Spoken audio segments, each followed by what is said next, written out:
नमस्कार दोस्तों, कैसे हैं आप सभी। आई होप कि बहुत ही अच्छे होंगे और अच्छे से स्टडी कर रहे होंगे। तो आज की इस वीडियो में हम क्लास 10th का प्रश्नावली 3.6 का प्रश्न क्रमांक 1 का भाग हम 3 को हल करने वाले हैं। तो शुरू से अंत तक बने रहिएगा। यहाँ पे क्वेश्चन बोला है कि निम्न समीकरणों के युग्म को रैखिक समीकरण के युग्म में बदल करके हल कीजिए। कहने का मतलब ये दो समीकरण दिए गए हैं, इसको हल करके रैखिक समीकरण के युग्म में बदल करके हल करना है, ठीक ना। तो चलिए हम सॉल्व करते हैं। तो सबसे पहले हम बाबू समझ लेते हैं कि जैसे 4/x है तो इसको कैसे हल करके हम लिख सकते हैं।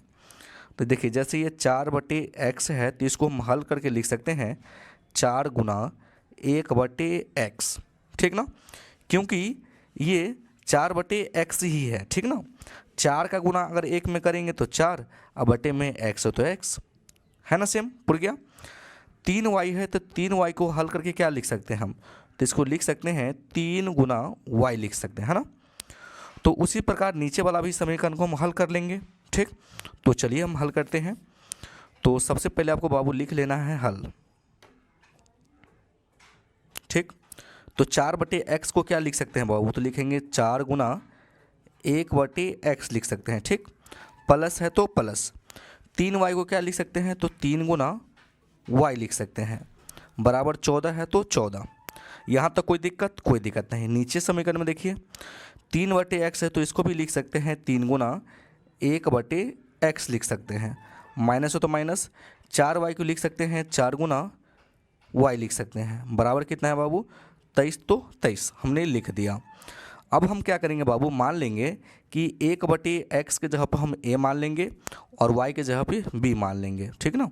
तो हम लोग लिख लेते हैं, माना कि 1/x बराबर a और y बराबर b, हमने ये मान लिया। तो हम लोग क्या करेंगे, 1/x की जगह पे a रख देंगे, ठीक ना, और y की जगह पे हम b रख देंगे। तो चलिए रखते हैं।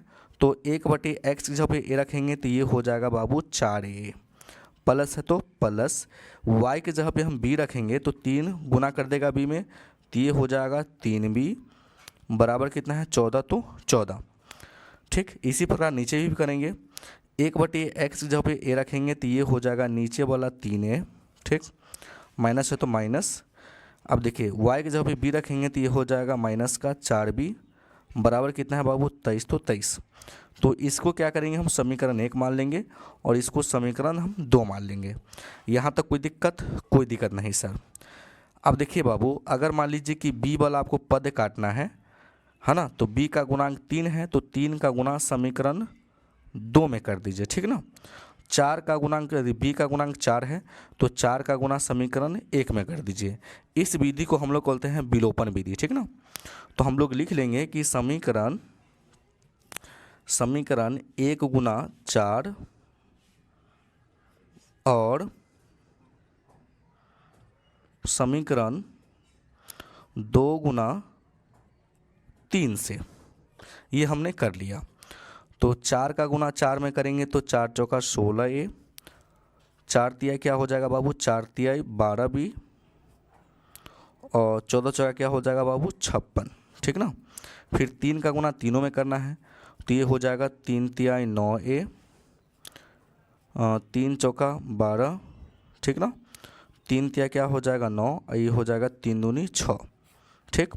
अब देखिए चिन्ह अलग अलग है, देखने दोनों पद बराबर है लेकिन चिन्ह अलग अलग है, तो उस क्रम में हम लोग जोड़ते हैं। तो लिख लेंगे जोड़ने पर, ठीक। तो चलिए एक प्लस में एक माइनस में कट गया, इसको भी जोड़ देंगे और इसको भी जोड़ देंगे, तो ये तो हो जाएगा बाबू 25a, ठीक। इसको अगर जोड़ते हैं तो 9 6 15, 11 1 12, माने कहने का मतलब 125। a के गुना में 25 है तो गुना में है तो बराबर की साइड लाएंगे तो भाग में आ जाएगा, तो a बराबर हो जाएगा 125/25, है ना। तो कितना से कट जाएगा बाबू, तो 25 पंचे 125, है ना, तो 5 से कट जाएगा। तो कह सकते हैं कि a बराबर जो आ गया बाबू 5 आ गया। अब हमको क्या करना है, b का मान निकालना है। तो b का मान निकालने के लिए समीकरण 1 में मान रख दीजिए या 2 में रख दीजिए, है ना। तो क्या करेंगे बाबू, हम अब a का मान समीकरण 1 में रख देंगे, है ना। तो लिखेंगे कि ए का मान समीकरण 1 में रखने पर, ठीक ना। तो समीकरण 1 क्या है बाबू, तो 4a प्लस का 3b और बराबर का क्या है बाबू, तो 14, तो हम लिख दिए 14। अब a का मान कितना निकल के आया था, तो 5 निकल के आया था सर, देख सकते हैं 5 निकल के आया था। तो लिख देंगे हम a के जगह पे 5 रख दिए, है ना। चलिए प्लस का क्या लिखेंगे, 3b बराबर का 14, ये हो जाएगा 4 पंचे 20a प्लस का 3b बराबर का 14। अब संख्या वाला को संख्या वाला के साइड ले जाएंगे, ठीक ना सर। तो ये हो जाएगा 3b बराबर 14 माइनस का क्या हो जाएगा बाबू, 20 हो जाएगा, क्योंकि ये प्लस में था तो ये आ गया माइनस में। तो इसको लिखेंगे 3b। अब देखिए प्लस वाला 14 छोटा है और माइनस वाला बड़ा है ना, तो ये हो जाएगा माइनस का 6। तो देखिए b के गुना में 3 है तो गुना में है, तो बराबर के इस साइड आ गया तो क्या आ जाएगा बाबू, भाग में। 3 दूनी 6, इसलिए b बराबर माइनस का 2, ठीक ना।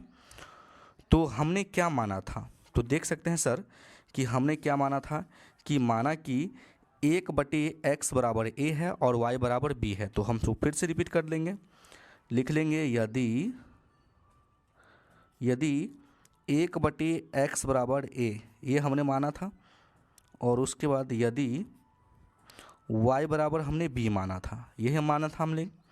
तो लिख देंगे 1/x बराबर a का जो मान निकला था बाबू 5 निकला था, ठीक ना। तो इसके बट्टे में हम 1 रख लेंगे, इसको क्रॉसिंग गुना करेंगे, 5 का गुना x में करेंगे तो ये हो जाएगा 5x, 1 का गुना 1 में करेंगे तो ये हो जाएगा 1, x का गुणांक 5 है तो x बराबर आ जाएगा 1/5। ये x का मान निकल के आ गया। चलिए y बराबर b का मान कितना निकला है, माइनस का 2, तो ये ऑलरेडी वैसे ही निकल गया। तो हम लोग लिख लेंगे कि अतः x बराबर 1/5 और y बराबर माइनस का 2 है। तो आई होप कि ये क्वेश्चन बहुत ही अच्छी तरीके से आपको समझ में आ गया होगा। अगर मेरे चैनल पर नए हैं तो वीडियो को लाइक कर दीजिएगा और चैनल को ज़रूर सब्सक्राइब कर दीजिएगा। वीडियो देखने के लिए बहुत बहुत धन्यवाद।